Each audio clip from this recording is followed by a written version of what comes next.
અમે ના પાડી છે કે અમારું વાવેતર છે, તમે નુકસાન ના કરો, સફાઈ પોલીસને બોલાવી અને અમારું આ જો રાજ્ય મહિલા છે 12 મહિનાની અમારી મહેનત છે. અત્યારે આ જો એને ગૌચરમાં નાખેલા થાંભલા છે બધા. આ હતી લીગલી નથી, ઉતરી ગયું છે, મંજૂરી નથી હજી મળી કોઈની. એમને 10 સ્ટેપમાં જે કંઈ પાલન અરે જવા દે, મંત્રી જવા દે, હું જાતની જવા દે. મારા ખેતરમાં મંત્રી હવે કરવી છે.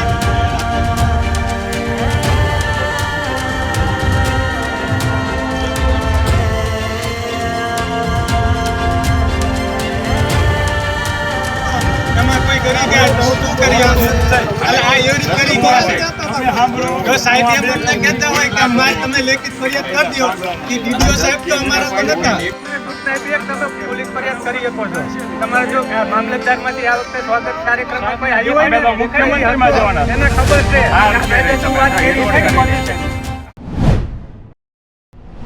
કિરપાલસિંહ ભીખુભા, અત્યારે આ બળજબરીથી કામ થાય છે. અત્યારે ખેતરમાં એક તાર નાખી દીધો, પોલીસ પ્રોટેક્શન માગી, ખેડૂને આ થોડોક કંપનીવાળા દબાણ આપી બીવરાવીને કોઈ ખેડૂને જાણકારી નથી આપી અને નકશા વિરુદ્ધ એમને કામ કરેલું છું. મારે 126 નંબરનો ખાતેદાર હું કિરપાલસિંહ છું.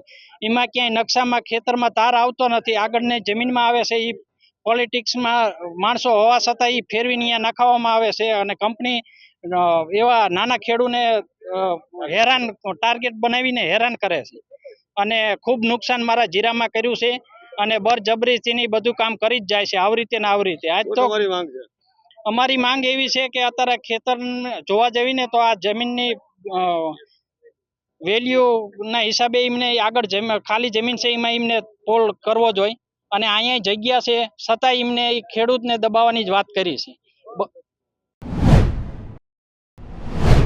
ગામ તાવી હાલમાં અત્યારે અવાડા કંપની દ્વારા જે લાઈન લીમડી પહોંચાડવામાં આવી રહી છે, જે ખેડૂતના ખેતરો ઉપરથી ગૌચર ઉપરથી એવી રીતે નાખવામાં આવ્યા છે કે જેમાં કોઈની પરમિશન નથી, લીગલ કોઈ ઓથોરિટીની પરમિશન એમને લીધી નથી, છતાં એમને થાંભલા નાખી દીધા છે. એની જો તપાસ કરવામાં આવે તો એમની તારીખો એમને મેળ નહીં આવે. અમારી અરજી પહેલા છે, એમની પછી છે. અમે અરજી પહેલા કરી દીધી છે કે અમને વાંધો છે, કલેક્ટરમાં એમને પછી મેકેલું છે આ રૂટ મેપ ને રૂટ લાઈન ને એ બધું. અને જે ગૌચરમાં એમને થાંભલા નાખી દીધા કઈ રીતે નાખ્યા છે? શું એમને પહેલા પરમિશન લીધેલી છે, કલેક્ટરની મંજૂરી માગેલી છે? એમાં તાવી ગ્રામ પંચાયતમાં કઈ એમને આપેલું છે લેખિત? એવું કોઈ જ મળતું નથી. સરપંચશ્રીએ ના પાડે છે કે મારી આગળ નથી કઈ આવ્યું, બરોબર. અને એમને જોવાનું એવું હોય કે એની પોતાની આગળ પોતાની જમીન છે એમાંથી નથી લાઈન લઈ જતા, ખેડૂતને જ હેરાન કરવા છે. ખેડૂતની જે કિંમતી જમીન છે એના ઉપર લાઈન નાખી વેલ્યુ ડાઉન કરવાની વાત થાય છે. એટલે જે એની પોતાની પાસે જમીન છે એમાં શું કામ નથી નાખતા? આવી ગામની અંદર બરાબર અવાડા કંપની અને કોન્ટ્રાક્ટર દ્વારા અમારી કોઈ પણ મંજૂરી લીધા વગર બરાબર તાર નાખી દીધેલ છે અને અમને ખૂબ જ નુકસાન કરેલ છે. એની અંદર એરંડા છે, જીરું છે, બીટી કપાસ છે, આ બધા વાવેતર થયેલા હતા, બરાબર. તો અને અમે તાલુકાની અંદર પણ સ્વાગતની અંદર અમારી અરજી હતી, સુનાવણી હતી, એમાંથી પણ કોઈ કોન્ટ્રાક્ટર કંપનીના માણસ હાજર રહેલ નહીં.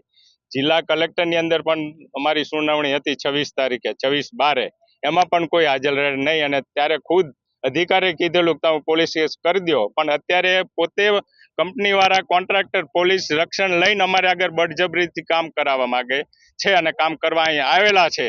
તો અમારા ખેડૂતનું તો અમારે અમને બરાબર અમને આ જે પહેલાનું જે હોય છે એનું કઈ વળતર ચૂકવે અથવા બરાબર કાંઈ પણ નુકસાન થયું છે એનું વળતર ચૂકવે એવી અમારી બધા ખેડૂતોની બધા વતી માગણી છે.